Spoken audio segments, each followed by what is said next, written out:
In this episode, Hines reunites with his Become One teammates in Lawrence, Kansas to take on their biggest challenge to date. Like Dorothy says, there is no place like home.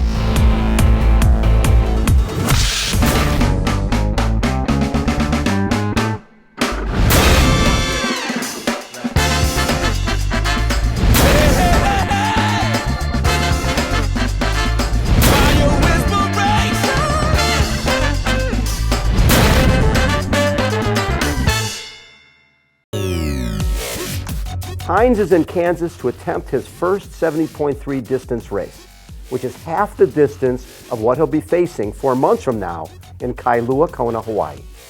Joining Hines today will be his Become One teammates Josh, Chrisanne, and Eric. This is a major step on their team's journey to become an Ironman. And it's a major test for Hines to see if his training is on track for Kailua Kona. My off season for the NBC has been every day, Ironman. I mean, it consumes my life, and when I do take a day off, I'm kind of like, I feel out of sync. I feel like all the hard work, I'm gonna lose it all in one day. My weight is like 193. It's crazy. I started off almost 230 pounds, 228 to be exact. And now 35 pounds lighter now. Paula's referred to me as being a kicker. Some of my fans like, oh, that can't be Hines, he's too little. I feel like I'm becoming an endurance athlete. I'm more fit. I'm able to go to long distance and not be throwing up at the end of the day. Balancing the requirements of being a busy mom and a wife and an Ironman person in training. Sure, it's difficult, but I think that's any journey you want to take in life that's worth going after. It's got to be a balance, and it's got to be prioritizing what you do. And what's been a really, really significant factor for me is that I have a very supportive family. I'm a little bit nervous going into the race because I have to worry about having a couple different legs ready.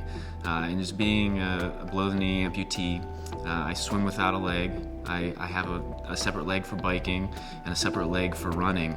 I've chosen to race as an age group athlete because that's the way I see myself. I feel that I'm at a level that the able-bodied athletes are at, and I want to compete, and I know I can compete with them. I am pretty nervous going into this race. I still, as of today, have not done a triathlon at all. The scariest part is, am I going to get hit in the face in open water swimming, or am I going to veer off the course since I haven't done it that much? It really does help my nerves knowing that the whole Got Chocolate Milk team is here. You know, Josh, Eric, Chrisanne, all those guys and girls push me to want to do better. Hopefully it's together, collectively as a group, we can all push each other. Today is the day before the race. Hines connects with three-time Ironman world champion Craig Alexander from Australia. As a fellow athlete, I'm just excited to see a champion athlete go out of his comfort zone. And someone who's a champion in one sport will be a champion in each sport because they have obviously the physical talent, but also the mindset. And you've got to listen to the cues your body's giving you, like anything, you know. And nutrition's super important. And I was drinking chocolate milk long before I was a triathlete. But when you like something so much and find out that it actually can help with your recovery with all the protein in there and replenishing your body, I mean, it's something I implement daily. Good luck. Appreciate that. Thank you there, Craig.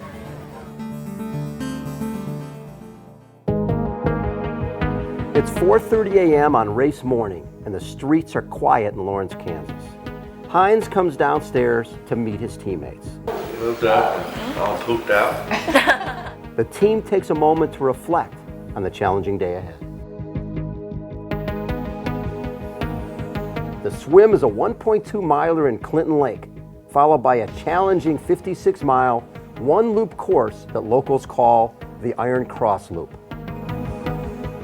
The run is 2 loops through the Clinton State Park campground, and it's flat and fast. Hines and the Become One team get to the transition area 1 hour before race start.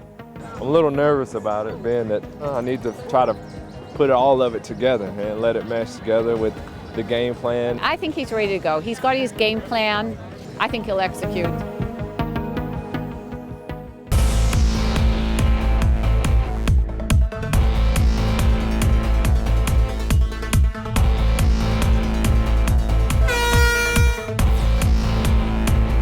Even though the lake is choppy this morning, the teammates exit the water looking strong.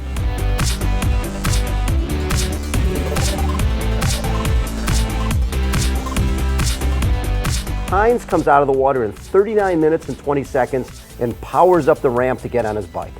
I was a little nervous about it, but I got into a rhythm. Fortunately for him, he learned a few lessons along the way in training about pacing. I think I punched one guy in the head, and when I swam, I punched right in the back of the head. I apologize to you if I didn't do it on purpose, bro. After the 1.2-mile swim, Hines is eager to start the 56-mile bike ride.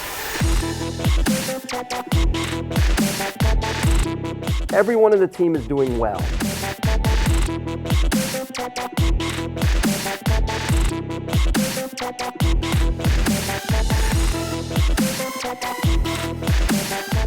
Hines, the former football star, is firing on all cylinders.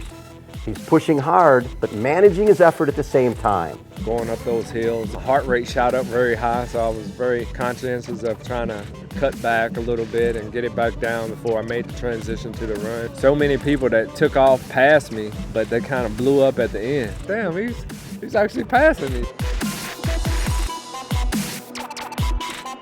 The bike-to-run transition is the toughest in the sport. Hines' time for the 56-mile bike ride is an impressive 3:02:20. They are now running in the heat of the day, and the temperature is now in the 80s without any cloud cover for relief.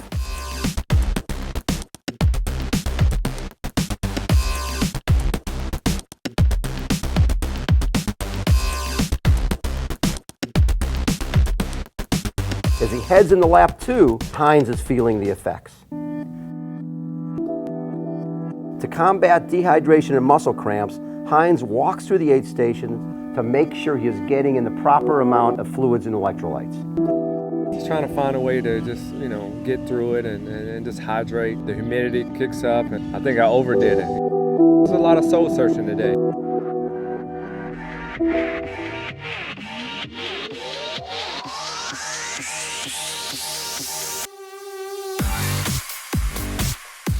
Josh heads towards the finish line after a 1:39:04 half marathon to record an impressive 4:46:07 in his first ever 70.3 race. About a half hour later, it's Eric holding on to his run form and finishing in 5:18:26. Hines comes across in 5:53:18 and reaches his goal of going sub 6 hours. Team Become One waits together at the finish for Chrisanne. She doesn't disappoint, and her time is 6:20:36.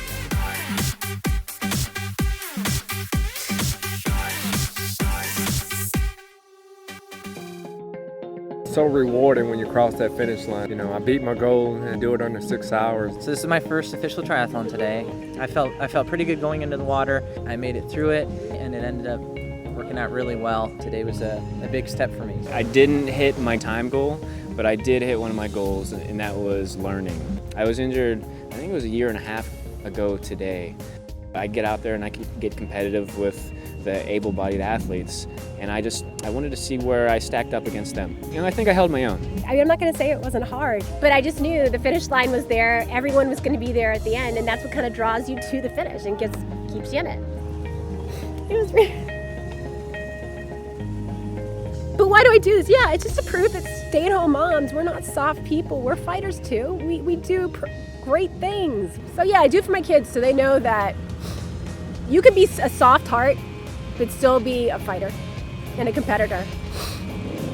All in all, it was a great day for Team Refuel and Got Chocolate Milk. Across that finish line and all sharing a big bottle of chocolate milk, that's what it's all about. Today's effort was impressive, but Hines knows what lies ahead. The Ironman World Championship will be twice as long as the Kansas race, and the conditions will be twice as brutal. When I go to Kona, now we have to double the miles. I really have to make sure I understand and stick to the game plan.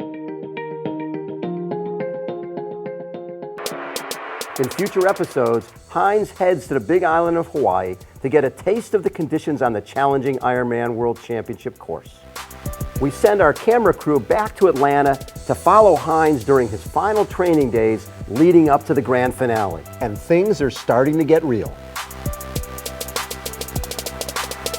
All that and more on Become One.